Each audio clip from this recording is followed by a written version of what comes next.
Thomas Warrick is a senior fellow at the Atlantic Council and he joins us live now from Washington, D.C. Thomas, welcome. So asking you first about this energy deal signed between Turkey and the US. What does this deal mean for both sides, particularly at a time when regional tensions are so high? Well, good evening to you and to your viewers. President Trump has placed a very great premium on economic integration. And a country like Turkey and the United States can do a great deal working together. The world demand for energy is increasing. The problems of countries that get energy from Russia, President Trump has spoken very publicly and directly about the problems associated with that. And so right now you have a world that is thirsty for more energy of all kinds. President Trump has long been committed to developing the United States' oil and gas reserves, and everything that can be done to improve and increase the global energy picture works for the benefit of both Turkey and the United States. Thomas, as you mentioned, Trump, he raised that with Erdogan in this Oval Office meeting, saying that Turkey needs to stop buying Russian oil. How much does this deal help Turkey reduce its reliance on Russian energy, and what does that mean for the geopolitical dynamics in the region? Well, this is actually a little bit hard to assess even right now. A number of deals similar to this with other countries have not proven to be quite as useful as was originally thought. But the global energy market is integrated, and things like the demand for oil from China have an effect on Europe and the Middle East. And so it's very good that we got this agreement today, and it will definitely help.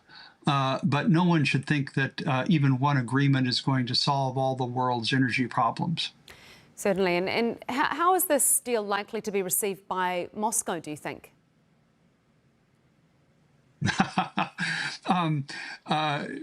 Part of me wants to just say I don't care, but I do care. The disappointment that the Trump administration feels towards Putin has gone up enormously in the past 2 months. There was much hope around the Alaska summit.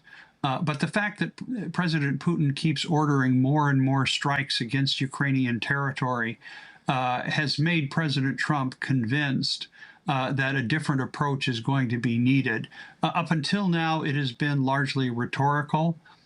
Certainly his statement that, Ukraine has the right to win back all of its territory that was taken by Russia, which presumably means going back to 2014, raised a number of eyebrows in both Washington and in Europe, and I dare say in Turkey.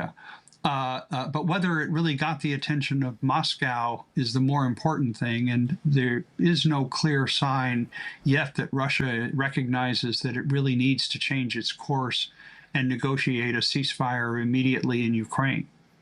In looking at that meeting, Thomas, between the two leaders, Erdogan and Trump in the Oval Office, what were your main takeaways? Well, actually, I want to go back to the meeting Tuesday in New York in the United Nations, where the President Trump outlined the ideas he had for ending the war in Gaza. The fact that President Erdogan sat at President Trump's right hand certainly caught my attention and really was a sign of the relationship that the two presidents have with each other. We know there was considerable interest in the security situation in Syria, whereas you reported President Trump very much sees things in a way similar to President Erdogan about the opportunities for a more lasting, stable security situation in Syria. And the president does see this as one of the linchpins to greater Middle East security. Another one, obviously, is ending the war in Gaza. And on this, there's a great deal of support that President Erdogan and Turkey can bring to this. In particular, getting Hamas to agree, as was demanded by the New York Declaration, which Turkey was a party to, the United States was not, a recent General Assembly resolution with Turkey's support, have all called for Hamas's disarmament. And the idea of an international governance for Gaza that would allow for a lasting peace is enormously important. And if Turkey gets behind this idea, it's definitely possible that we could see an end to this horrible conflict. Thomas Warrick, former Deputy Assistant Secretary at the U.S. Department of Homeland Security. Always appreciate your time and analysis with us. Thank you. Thank you.